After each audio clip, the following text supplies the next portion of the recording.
I used to think I had no value unless somebody else found me attractive. And if you've ever equated being attractive with being valuable, lovable, or successful, this video is for you. Hi guys, and welcome back to my channel where we talk all about self-improvement, self-help, personal development, basically anything that we need to know in order to level up. So if you're interested in any of those, do not forget to subscribe so that we can stay connected and embark on this leveling up journey together. So there's been countless times where I obsess over my appearance. And if I deem my looks as not good enough, I feel invisible, replaceable, unlovable, and honestly, that's bullshit. In a video I made almost a year ago, I talked about why so many of us feel the need to be pretty. That video has been my best performing video to this day, and the comments made one thing really clear. This goes deeper than just simply wanting to look good. It's not just about wanting to be pretty, but it's about feeling worthless when we're not. So let's talk about that. And I've tried to reflect on when the first time was where I was just truly aware of my appearance. And honestly, I can't really pinpoint the first time, but I do know that the first couple recollections of me trying to look pretty was when I was extremely young. And so the programming started when we're extremely young, and that's really sad. From the moment we're little, we're complimented for being cute and pretty and adorable, and oh my god, you're growing up to be such a young lady, oh look at that beautiful little girl. And we're praised more for our appearance than for being smart, for being brave, or for being strong. It starts from our own family. Like, I just remember so many times where my parents would get praised over how pretty I was, or what a cute little child they were raising. And then it goes on to affecting our school life as well. The prettier girls are more popular, they have more friends, they get noticed more, they get picked first, they even get favored more by teachers. And you start to think, oh, being pretty means I value more. And the media that we watch confirms it. For example, the Disney princess effect. We're taught to be chosen by our Prince Charming, not to choose. You're subconsciously told that your job is to be desirable, wait for someone to come and save you, validate you, and then love. Then we hit middle school and high school, and it honestly gets even worse. We start getting exposed to music videos and rap lyrics, and honestly nowadays it's even earlier than middle school. But in most of these songs and in like rap or hip-hop culture, we see the over-sexualization of women. They rap a very sexually explicit things about women. I mean, even like love songs, they don't really talk about what it's like being with a woman, the emotional connection, emotional intimacy that comes with being with a woman. No, it's like the body parts, the sexual parts, how beautiful the woman is, how pretty her eyes are, her hair, her big butt, her slim waist. Then we have Instagram culture, where we have a lot of like gooner content with like OnlyFans models and people praising these girls for their look. We don't have scientists on Instagram popping off for their accomplishments. We have celebrities popping off for their looks, Instagram models popping off for their perfect bodies and face-tuned skin. And so subconsciously we learn that empowerment comes with sexualization. And so we start to sexualize ourselves, sometimes without even realizing it, because we learn that that makes us powerful, or that it will bring in potential love interest, that this sexualization and sexual liberation is what is going to make us powerful and worthy. Here's a very intimate and honestly very sad experience of the first time I remember I tried sexualizing myself.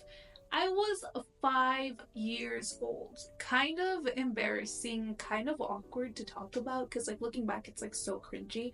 But I know that I'm not alone. Like, I see these young girls on the internet, the babies, basically babies. At 5 years old, you're a baby.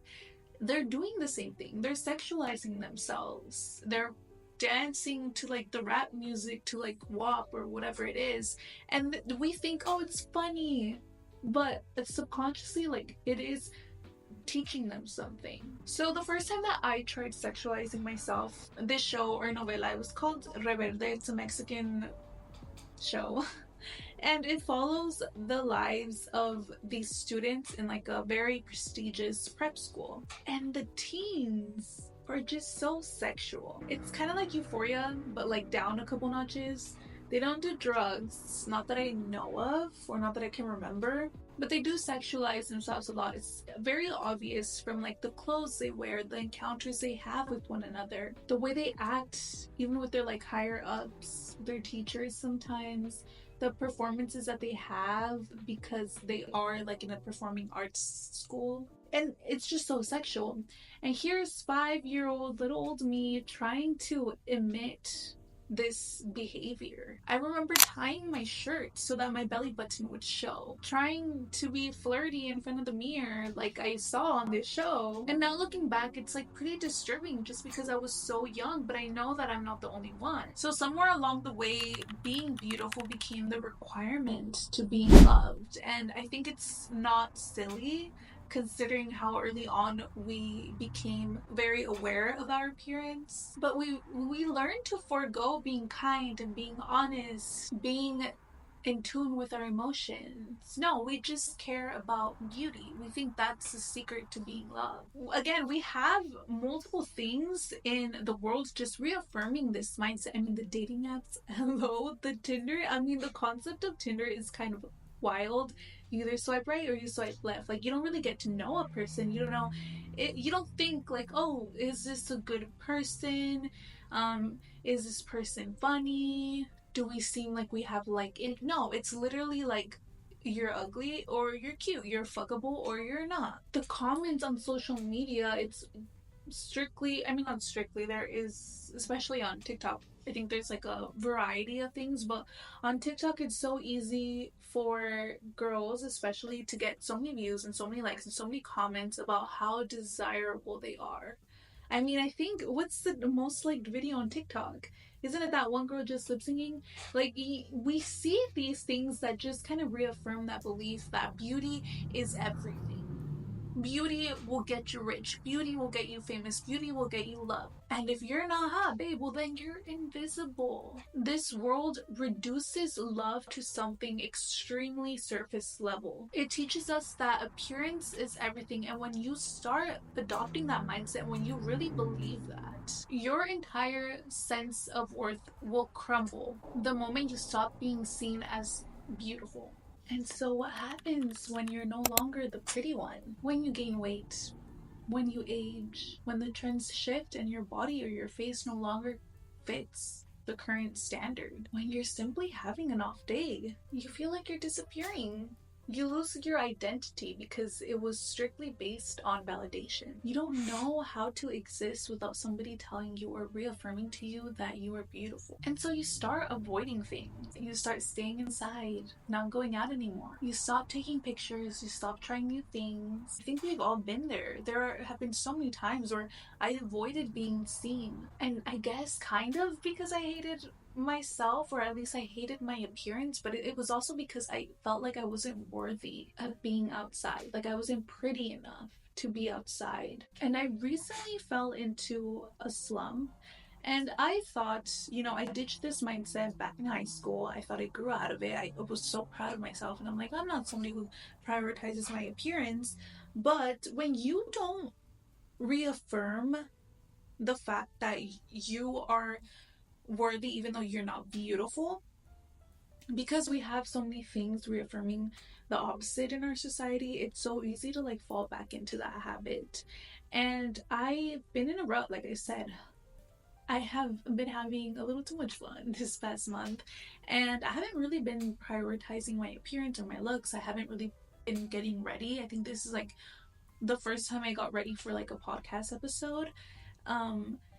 And my boyfriend, it was his birthday, and so we were using like his birthday rewards, and we were gonna go to Cheesecake Factory because, PSA, you can get a free cheesecake at Cheesecake Factory if it's your birthday.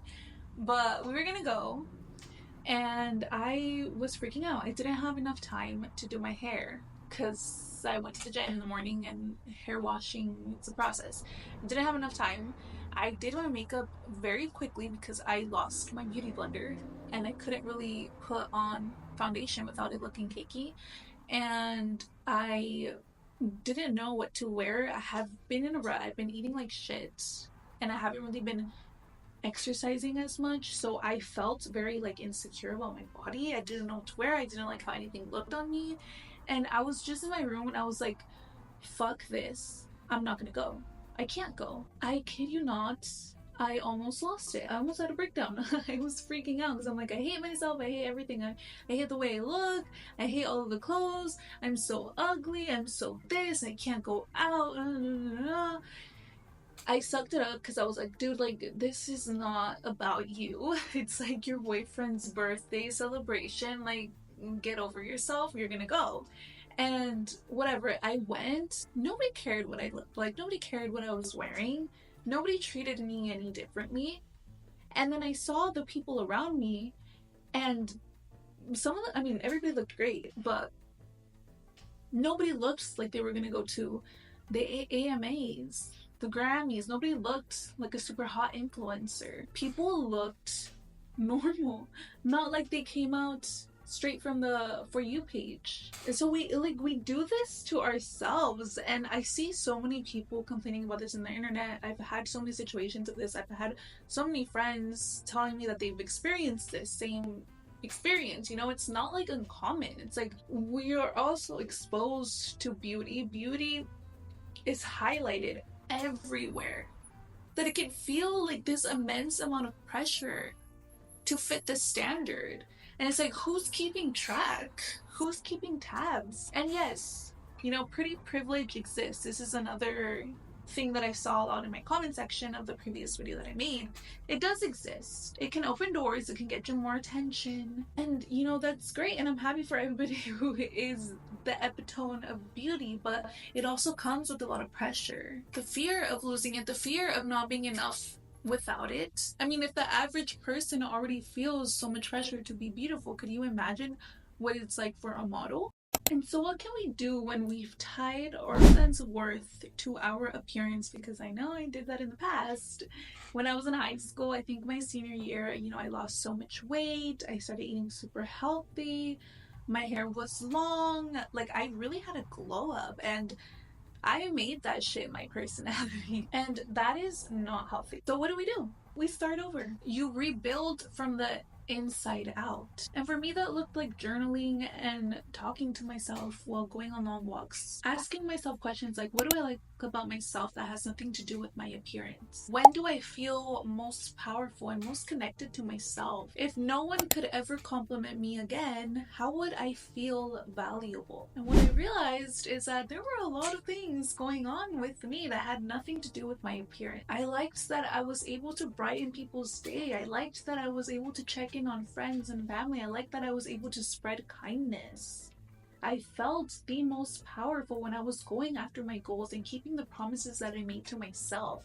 Not when I looked the hottest. Because I'll tell you, the feeling that I got from looking extremely hot, doing my hair, doing my nails, lashes did, everything did, when I got my degree, that's when I felt truly powerful. I felt the most connected when I spent time in nature, or when I was running long distances and surrendering to my thoughts. And I felt the most valuable when I showed up as a good girlfriend, as a good friend, as a good daughter. Rebuilding from the inside out also looked like giving myself grace and letting go of the idea that I had to be seen in order to matter. I allowed myself to have off days, off weeks, off months. I sat with the fact that I was not the prettiest bitch in the room, that I probably would never be. And slowly I realized that my goals, my friendships, my joy, they all got better when I stopped prioritizing my appearance. And that's because I stopped performing for the world and started showing up for myself. So some key takeaways. Remember that your value is not tied to your reflection. It's tied to your presence. Who you show up as, your ability to light up a room, how you make others feel. Those are all way more important than your appearance. You are not here to be looked at. You are here to live, to feel, to create, and to connect. So if you've ever felt like you're only worth as much as your appearance, please know that that is not true. That was a lie